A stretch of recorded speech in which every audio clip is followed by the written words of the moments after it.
Hi, this is a quick camera tutorial just to go through some of the basics on the camera. So here's a shot I have where I have my camera aimed down past two characters here, one in the foreground and one in the background, and one of the things I wanted to feature was the depth of field. So essentially the depth of field is controlled, it's targeting something in the vicinity of this. I'm actually finding that if the camera is, let's turn on cameras, up here and your target is here, weirdly enough the point at which it focuses seems to be about 3/4 to 2/3 towards there. So it's in the middle there. But here's how I tend to get started on this. So first of all, I'm going to select this controller here around the camera. I'm going to turn on depth of field,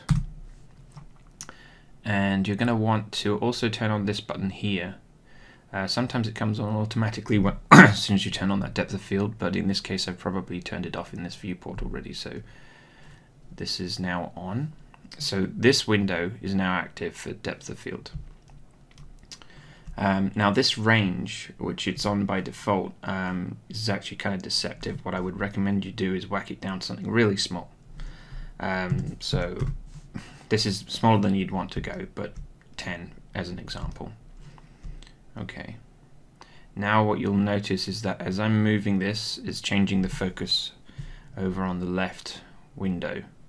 And what you can do is you push it out to where you want the focus to be. Now for example I could put it here, which gives us reasonably sharp focus in the foreground, and everything in the background blurs out.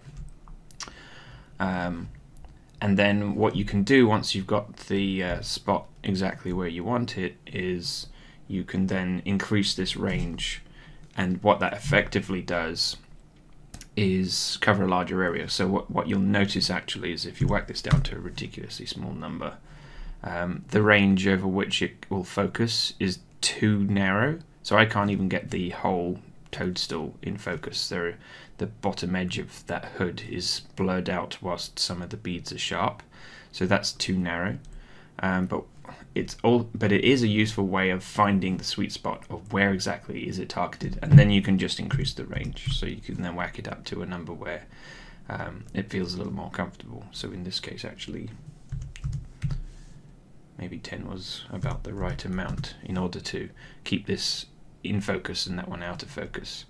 Then of course once you've got that, you can move this further to change your focus. So now I've got this more in focus and this one's starting to go out of focus. It's not perfect, it isn't as strong as you might want it to be, but it does at least tell the story if you want to do a simple rack focus. So that's that. And it will remember per camera, so in other words if you turn this on and off per camera, then other shots are obviously not going to be doing depth of field. Okay, since this target, let me just go and find that control and pull it back a bit. Okay, now one of the things I've come to realize is that this is a great thing for like specifically moving the camera for little adjustments and so forth, and I was using that, but the snag is of course if it's also the control that you're using to define depth of field, it means that you are going to set up your camera, you get it all right, and then you end up having to change the position a little bit because of the depth of field. So what might be smart is to actually use this controller if you want to do small adjustments to where the camera is aiming, because that will then not touch the target, and you can continue to use the depth of the target. So in other words, you could set up your depth of field and then you can still go back and make adjustments to this, and the depth of field isn't going to change. That keeps things nice and clean, I found. And what else have we got?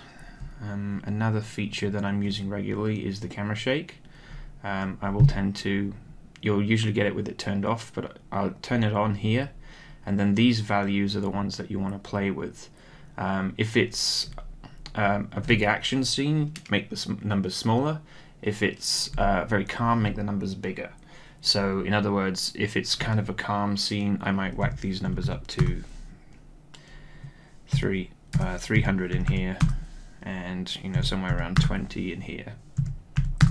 And then when it's an action scene and you wanted a bit more energy to it, you might bring it down to 100 here and 10 in here, for example. That's a fairly good range. Now, effectively, if you're not familiar what these are, so this is the horizontal amplitude. So if you've got this is basically a wave formula driving the camera. The amplitude is going to be the height of that up and down, and the frequency is the distance between each of those ups and downs. So that gives you a sense of what it is.